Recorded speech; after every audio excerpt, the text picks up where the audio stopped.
Well, thank you all very much. I haven't been in a room eating dinner with this many people since I was last over at my Aunt Ethel's house. I want to thank you all for the honor of receiving this award. And Abe and Fred, thank you for the presentation.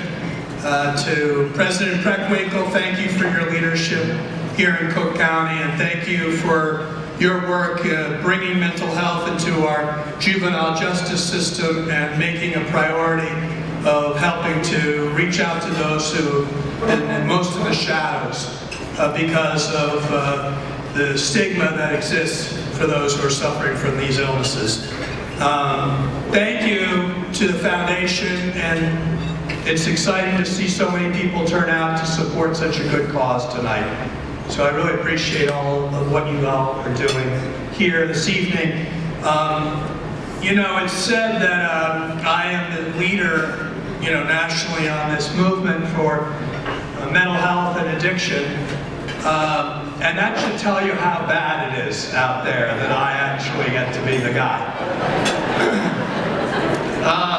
So I was, you know, brought up in a family where I thought that in order to put your name first on a major piece of national legislation, you need to be in Congress. For nearly 50 years, my late father, Senator Edward Kennedy, had his name on practically every important piece of social legislation, but he was also in the United States Senate for 47 years. So you can imagine my surprise, you know, when I was elected as the youngest member of Congress from the smallest state in the country, Rhode Island, and in the minority party, because Newt Gingrich had just taken control when I was elected in '94, that when I asked around, you know, where could I sign on as a co-sponsor of a piece of legislation that said nothing more than the brain was part of the body, really controversial concept, that I'd be hoping that I'd make it in the top half of the 435 members of Congress as a co-sponsor. You know, I came from one of those blue states in, you know, Rhode Island, and it was no big deal. I was co-sponsored, but I was way down the list of colleagues of mine who had sponsored this bill. So I thought the same would be true in Washington. And when I asked around where did I sign on this bill, the clerk said to me, "Congressman Kennedy, it's your bill if you want it." So that taught me a little bit about stigma right away, because I guess no, you know, politician wanted to do a big press conference how they were for something called Mental Health and Addiction Equity Act, because of course they were sure the next question from the press would be, well, do you have a mental illness? Someone in your family have one?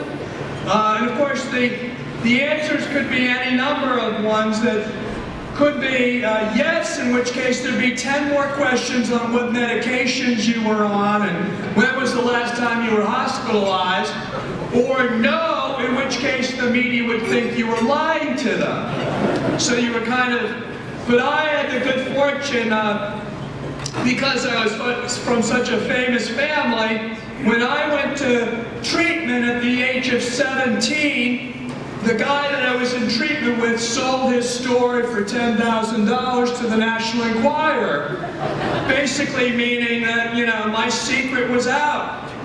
And unbelievably, the people of Rhode Island still, you know, saw fit to elect me as their congressman. As I said, I was elected as the youngest member of the House, and before that I was the youngest member of the Rhode Island legislature at 21, and then I was elected to the Democratic leadership at 31. I just want to make it clear to everyone in this room, none of it had to do with my last name being Kennedy.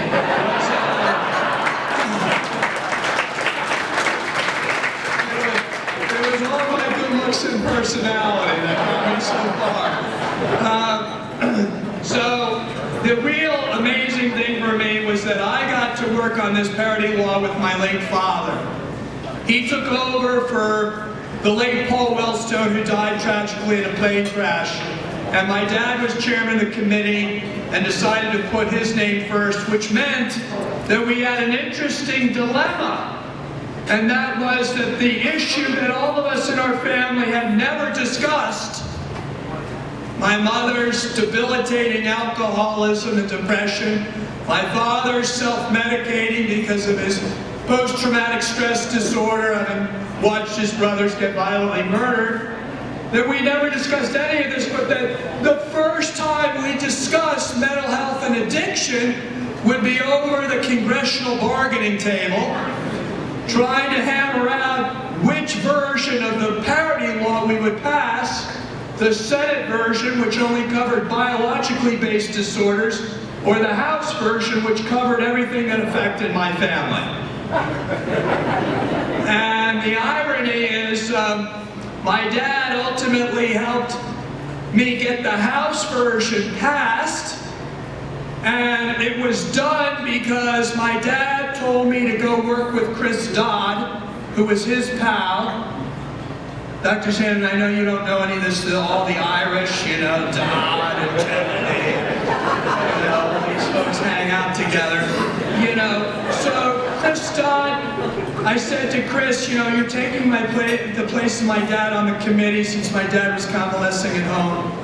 And what do you think we can do to get the House version, H.R. 1424, off the desk in the United States Senate? He said, let me think about it. Next thing I know, there was a huge crash in the stock market. All of our banks started going belly up. I don't know if any of you remember this in 2008. You know. So Chris Dodd, after the crash, I knew that, you know, the Congress was just going to pass this god-awful thing called the TARP, Toxic Acid Relief Program, which would charge the American taxpayer for $700 billion of taxpayer dollars to bail out the banks who got us into the mess in the first place.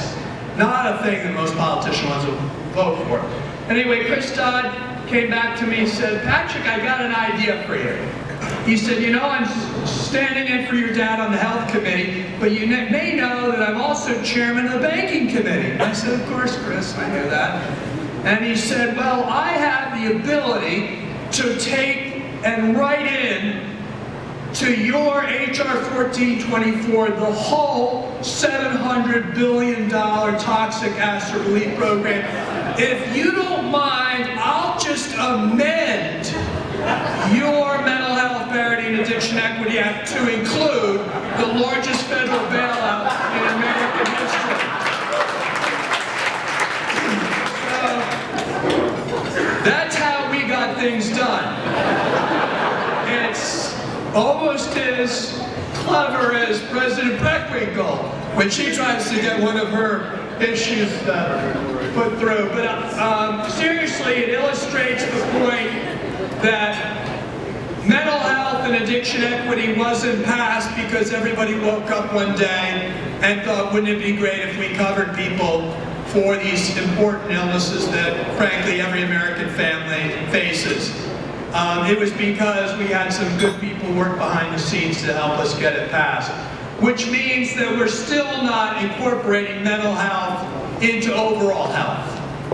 And what we really need to do is make that change in our culture in order for us to get the whole person their needs met, because they can't be physically healthy if they're not mentally healthy. And we can't address the people with a mental health or addiction crisis by putting them in the Cook County Jail, which is, as you all know, one of the largest mental health institutions in the country. So what you're raising money for tonight and what you're generously donating money for is the proposition that we should no longer have our jails and our correction systems become the de facto mental health system, that we ought to do better. We ought to try to intervene earlier. We ought to move upstream for all these kids that are growing up in neighborhoods where their brains are being traumatized because of the violence and the murder rate here in this incredible city. So a lot to do in Cook County, a lot to do. And I'm just happy to see a full room of people that are dedicated to trying to make those changes take place.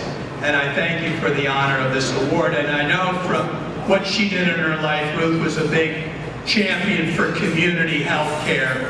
And that's really the ultimate answer for all of health care, especially mental health, is all of us taking a role in helping people, and not just the hospitals, and not just the psychiatrists, not just the drug companies, everybody doing their part in the true fashion of what community mental health and community health is supposed to be. And so I thank you all for doing what you do. Thank you so much.